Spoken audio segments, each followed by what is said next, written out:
નમસ્તે વિદ્યાર્થી મિત્રો, ફરીથી એક વખત તમારું સ્વાગત છે ધોરણ 11 આંકડાશાસ્ત્રના અભ્યાસની સફરમાં. તમારી સાથે છે રવિ સર.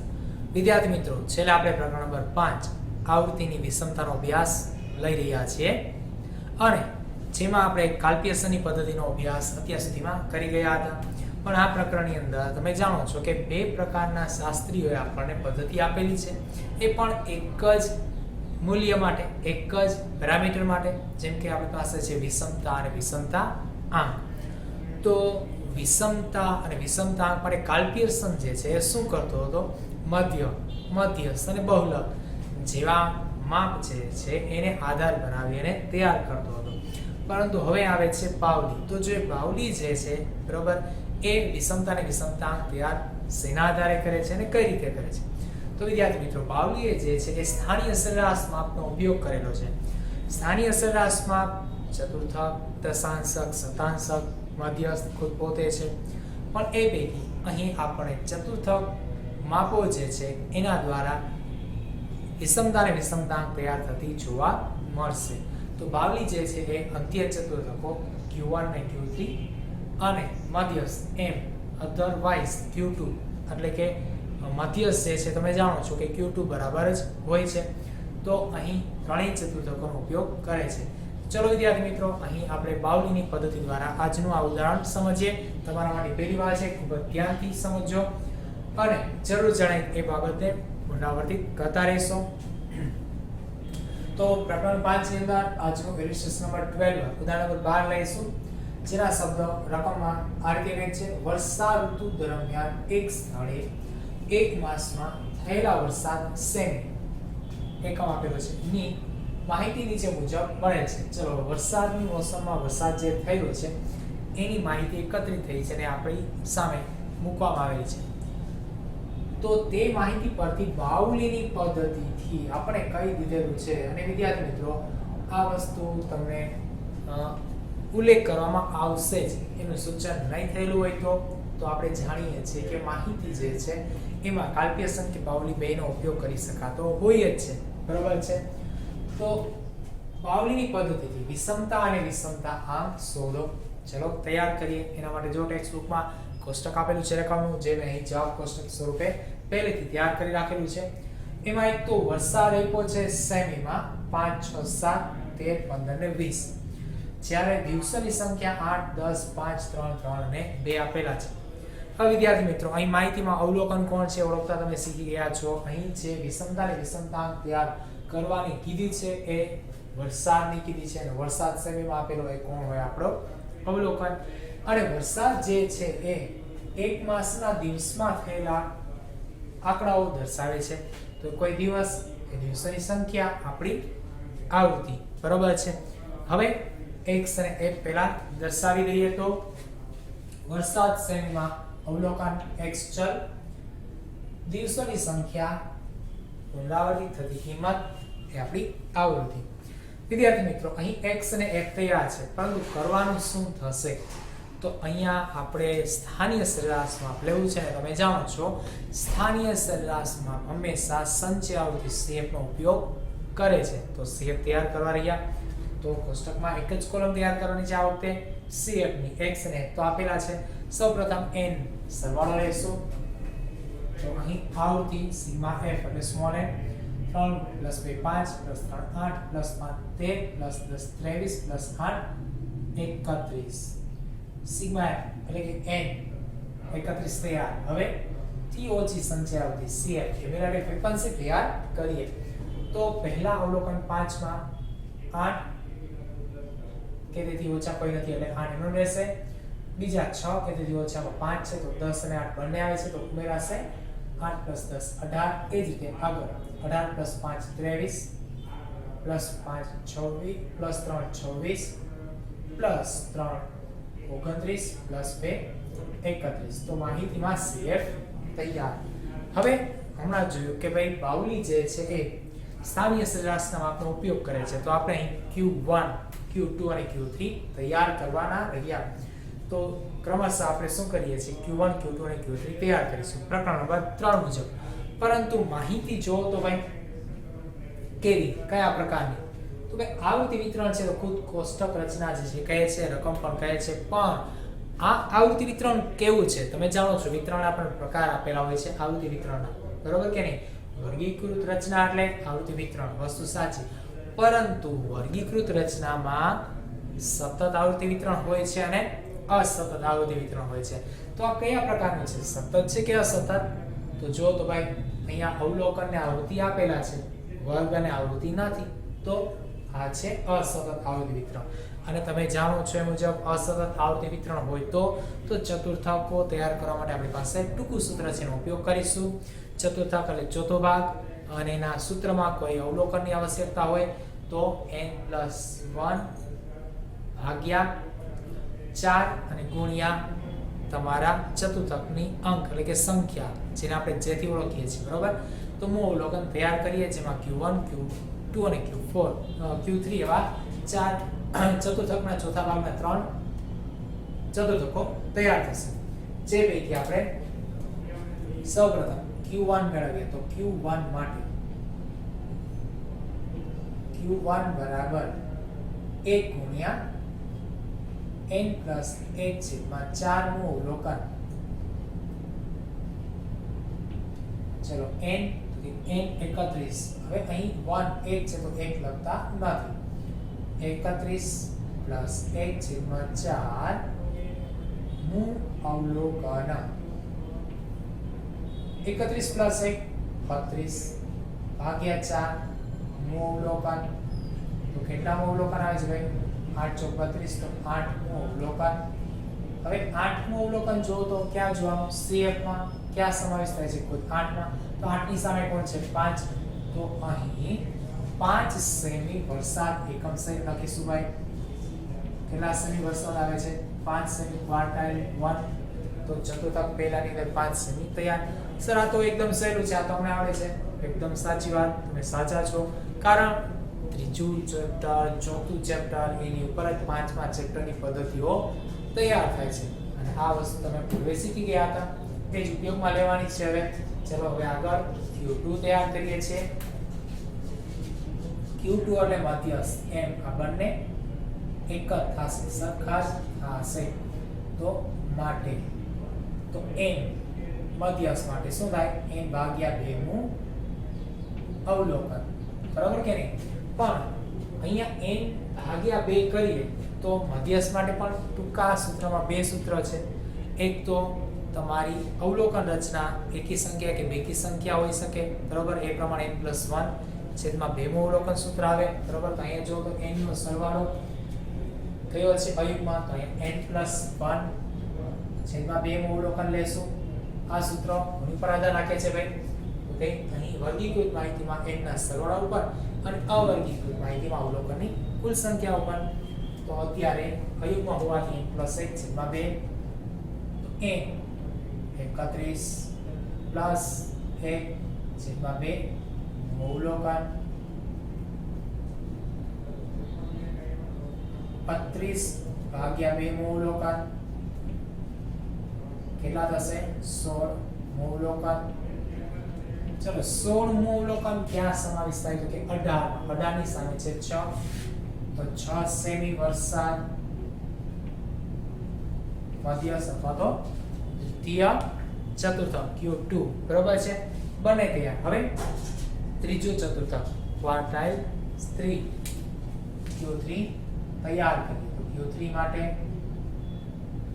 Q3 બરાબર 3 ગુણ્યા n+1/4 નું અવલોકન. એ વસ્તુ Q2 માં પણ થતી હતી, તમે જાણો છો. શું કરી શકાય? અહીંયા 2 હોય તો 2 ગુણ્યા n+1/4, પણ 2 નું 4 થશે તો વૈધા પણ n+1/2. એના માટે ડાયરેક્ટ લખીએ કે મધ્યસ્થ, બરાબર. અને સૂત્રમાં મધ્યસ્થ Q2 બંને લઈ શકાય છે, કેમ કે બંને એક જ છે. n તો કે 31+1/4 નું અવલોકન બરાબર 31+1 કરીએ તો 32/4 નું અવલોકન. હવે તો ભાઈ અહીંયા 32/4 એટલે 8 અને 8 ગુણ્યા 3 24 નું અવલોકન. તો ભાઈ જો તો આ વસ્તુ તો અહીં પહેલામાં હતી તો આને 3 વડે ગુણી નાખવા તો પણ થઈ શકે છે. 24મું અવલોકન 24 ની અંદર સમાવિષ્ટ સામે જુઓ ભાઈ 13 સેમી વરસાદ થશે Q3 માટે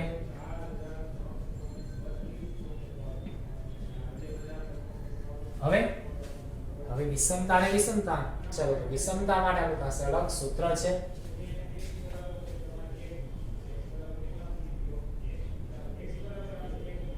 વિષમતા સ્ક્યુનેસ Sk અહીં Sk બરાબર Q3 plus Q1 minus 2Q otherwise 2M okay Q3 plus Q1 minus 2Q Tokyo નહીં 2Q અથવા તો Q2 ની જગ્યાએ શું થશે 2M બરાબર છે અહીંયા સૂત્ર જે છે પહેલી વાર આવ્યું છે તો તમે એને અલગથી નોટ કરશો હાઇલાઇટ કરશો બરાબર છે ચલો Q3 તૈયાર છે આપણા 13 પ્લસ Q1 તૈયાર છે આપણા 5 માઈનસ 2 ગુણ્યા M Q2 જે છે 6 સાદું લેતા છે 13 પ્લસ 5 18 માઈનસ 6 ગુણ્યા 2 12 બાકી લઈએ 6 સેમી જે છે આ આપણા વિષમતા તૈયાર 6 સેમી વરસાદે વિષમતા આવે છે તો માહિતી પ્રમાણે વિચારો અહીં તમે જે અવલોકન લખો છો એ અવલોકનની તપાસ કરશો ત્યારે એના મૂલ્યમાં તમને 6 સેમી જેટલો તફાવત ઊભો થતો જોવા મળશે વિદ્યાર્થી મિત્રો પૂર્વે પણ જોઈ ગયા હતા આજ આપણું પદ્ધતિ જે છે એનો મદદરૂપ થતું માળખું છે અથવા તો પદ્ધતિનો ઉપયોગ છે કે ભાઈ અહીં જે વિષમતા તૈયાર થાય છે એ ચકાસણી વખતે પૃથ્કરણ વખતે આપણને શું કરે છે કે જે પેરામીટર્સ નક્કી થયેલા છે એટલે કે આપણા જે મૂલ્યોના માપન નક્કી થયેલા છે એના વડે જ્યારે મૂલ્ય માપીએ છીએ તો એ મૂલ્યની અંદર કેટલી કચાસ કેટલા એ મૂળ કિંમતો કરતા સરેરાશથી દૂર રહેશે એ આપણે વિષમતા તૈયાર કરી આપે છે હવે વિષમતા આંક તૈયાર કરીશું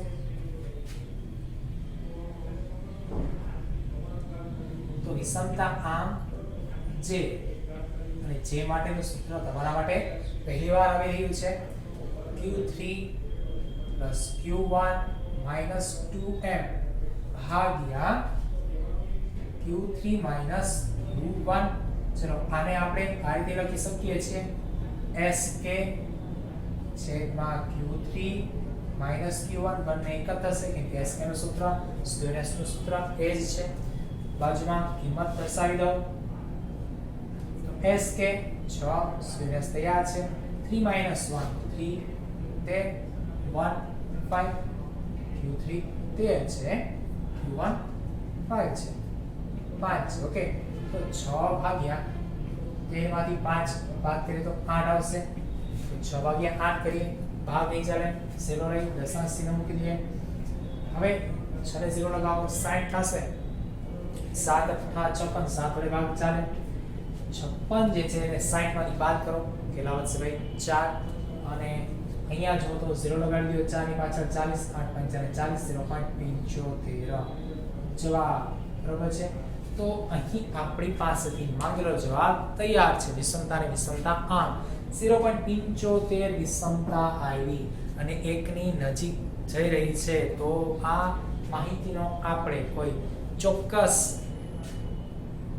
એકદમ માર્ગદર્શન આપી શકે તેવા કે વિશ્લેષણ આપી શકે એવા ઉપયોગો થતા હોય એવા આંકડામાં લઈ જવી યોગ્ય નથી કારણ 0.75% જેટલી વિષમતા છે એટલે 75% વિષમતા થઈ અને જે માહિતીમાં 75% વિષમતા હોય એને બીજા માટે આધાર બનાવી શકાતી નથી યોગ્ય પદ્ધતિનો ઉપયોગ કરી અથવા તો યોગ્ય બીજા માધ્યમો જે છે એનો અહીં ઉપયોગ લેવો હિતાવહ રહેશે માહિતીને આધાર આપણે એવું કહી શકીએ છીએ એવું તારણ આપી શકીએ છીએ જો અહીં વિષમતા 0 ને 1 ની વચ્ચે હોય તો એ ધન હોઈ શકે અને ઋણ હોઈ શકે પરંતુ 0 ની જેમ વધુ નજીક હોય ઋણથી કે ધનથી કોઈ પણ બિંદુથી તો એ યોગ્ય છે અથવા એવી માહિતીનો આપણે ઉપયોગ લઈ શકીએ છીએ 0.5 થી વધુ ઉપર જતી હોય તો એવી વિષમતાઓ જે છે એનું પ્રમાણ વિષમતાની દ્રષ્ટિએ વધુ હોવાથી એ માહિતીનો ઉપયોગ ટાળવો જોઈએ ચલો વિદ્યાર્થી મિત્રો હવે આપણે અહીં આગળ આ પ્રકારના દાખલાઓ જે છે એ જોવાના છીએ હજી હવે ઉદાહરણ નંબર 15 લેશું ટૂંકી ગણતરી વાળા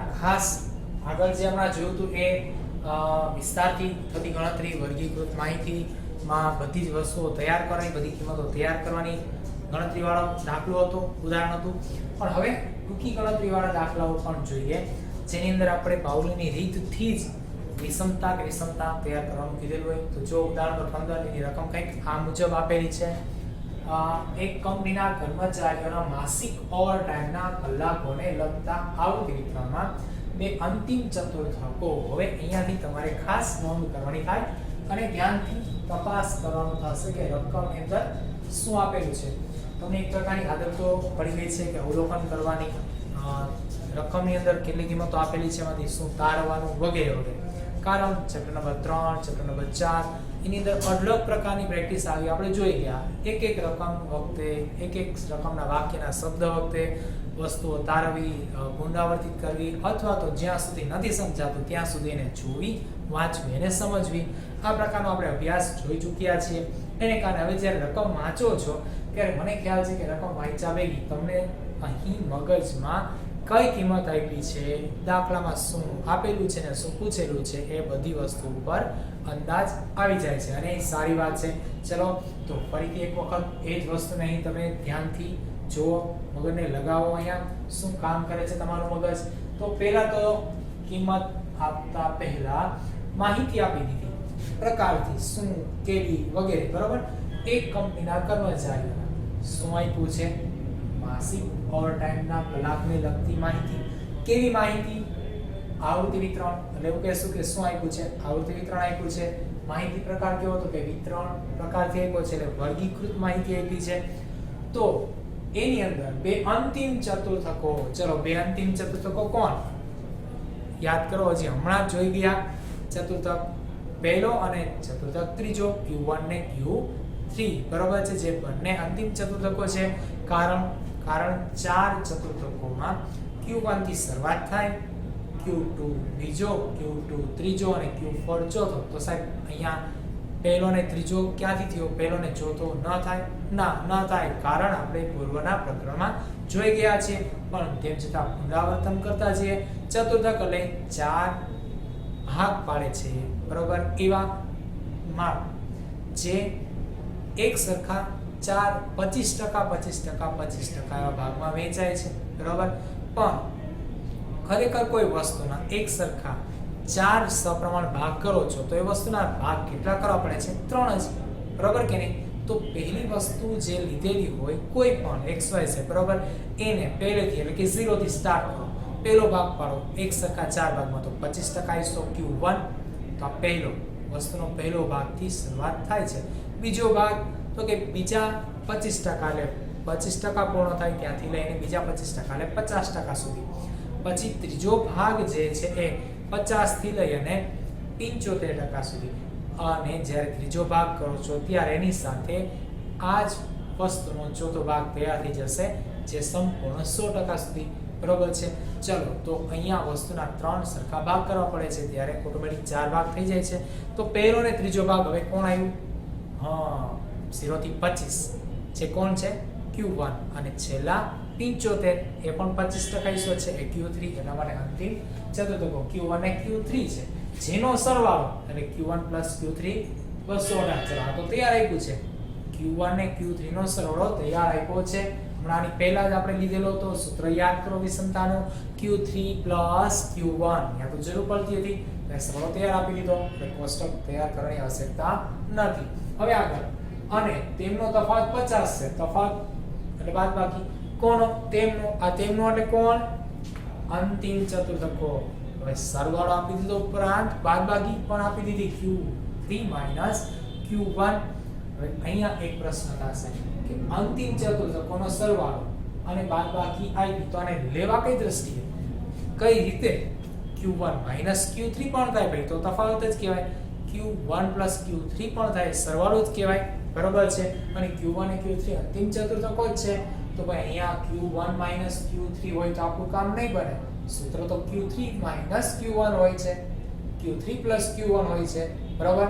તો અહીંયા તો ભાઈ આ 218 સરવાળો 50 તફાવત છે. તો હવે શું કરીએ વિદ્યાર્થી મિત્રો? અહીં જે માહિતી આપી છે એ માહિતીમાં તમને પહેલેથી કીધેલું છે કે પહેલા તો આવૃત્તિ વિતરણ છે, બરાબર. ત્યારબાદ આપેલી માહિતી ચતુર્થકોની છે, બરાબર. ત્યારબાદ હજુ આગળ એકવાર વાંચીએ. જો વિતરણનો મધ્યસ્થ 112 હોય તો વિષમતાંક શોધો.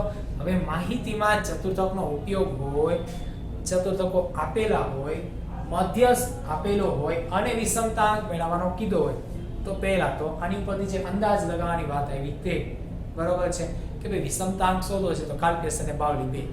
પણ માહિતીમાં પાછો મધ્યસ્થ અને ચતુર્થક આપ્યો છે તો બાવલી એક જ વેધો. જો કાલ્પનિક હોત તો મધ્યસ્થ સાથે મધ્યક અને પ્રમાણિત વિચલન હોવું જોઈએ, એ તો નથી. તો વાત થઈ ચતુર્થકોની અને મધ્યસ્થની એટલે બાવલી એક જ લીધો. અને જો ભાઈ બાવલીની પદ્ધતિ હોય તો સૂત્ર કયું છે Q3 Q1 2n અને Q3 Q1 તો એ જ સીધે તો મૂકી દેવાય. આ તો અંદાજની વાત એની એકદમ સાચો જ છે અને થોડોક તર્કબદ્ધ અંદાજ પણ છે, પણ પૂર્ણ તર્ક લગાવીને જ કામ કરવું હોય તો અહીં તમે જ્યારે અંતિમ ચતુર્થકોની વાત કરો છો ત્યારે બરોબર છે Q1 અને Q3 એનો સરવાળો કરો તો Q1 Q3 કરો કે Q3 Q1 કરો એ તો બસ 16 રહેવાના, એમાં તો કોઈ પ્રશ્ન નથી. વાત આવે છે તફાવતની. Q1 Q3 કરીએ તો હવે અહીંયા 50 એ પ્લસ એ હોય માઈનસ એ હોય કેમ ખબર પડશે? અહીં તો પ્લસ આપી દીધા. જો અહીંયા પ્રશ્ન થશે જ થવો જોઈએ Q3 Q1 જ લેવાના છે ને આપણને તફાવત જ કીધો છે તો એક વાત તો હમણાં કરી કે અંદાજ તમારો તર્કબદ્ધ તો આવલો એ સાચું છે, પણ બીજું જોવા જાવ તો કે સીધી તર્ક વસ્તુની જ વાત કરવી છે, કોઈ આધાર નથી ગણવો તો ભાઈ અહીંયા તફાવત એટલે શું થયો? કોઈ પણ કિંમત એની વચ્ચેની બાદબાકી, એટલું જ નહીં એની બંને વચ્ચે રહેલી કિંમતોનો સમાવેશ. બરોબર, તો અહીંયા એને ધ્યાનમાં લઈએ તો તફાવત એટલે શું? ફક્ત વચ્ચે આવેલા વિસ્તારને ધ્યાનમાં લઈએ તો પણ આપણી વાત બની જશે.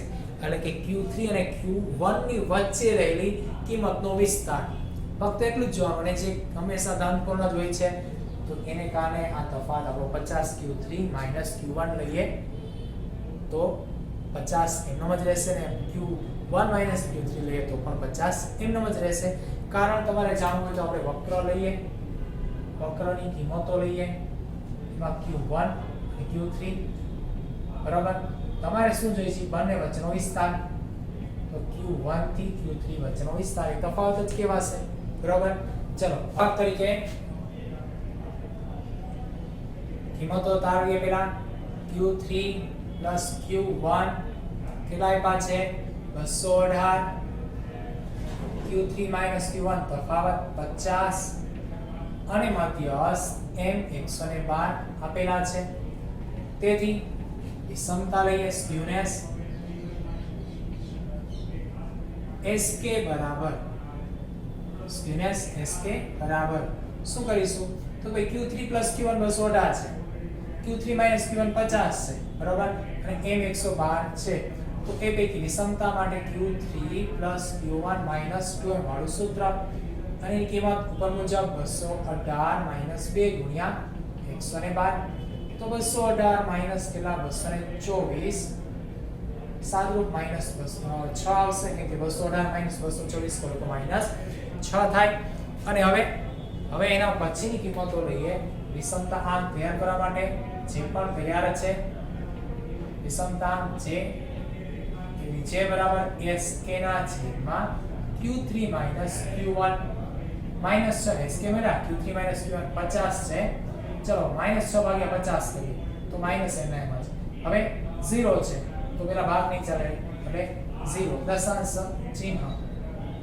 6 ભાગ્યા 5 કરી 12 ને 60 એટલે 0.12 માઈનસ જવાબ. તેથી અહીં પૂછેલી કિંમત જે છે વિષમતા -0.12 તૈયાર છે. ચલો વિદ્યાર્થી મિત્રો, હવે આ રીતે તમે આગળના ઉદાહરણ અને આ ઉદાહરણને ધ્યાનમાં લઈ આવા દાખલાઓ સ્વ-અધ્યયનમાં જાતે ગોતીને તૈયાર કરો છો અને આવતા હજી નવા દાખલાઓ જે છે એની રાહ જોવો છો. ત્યાં સુધી આપણે મળીએ તો આવજો.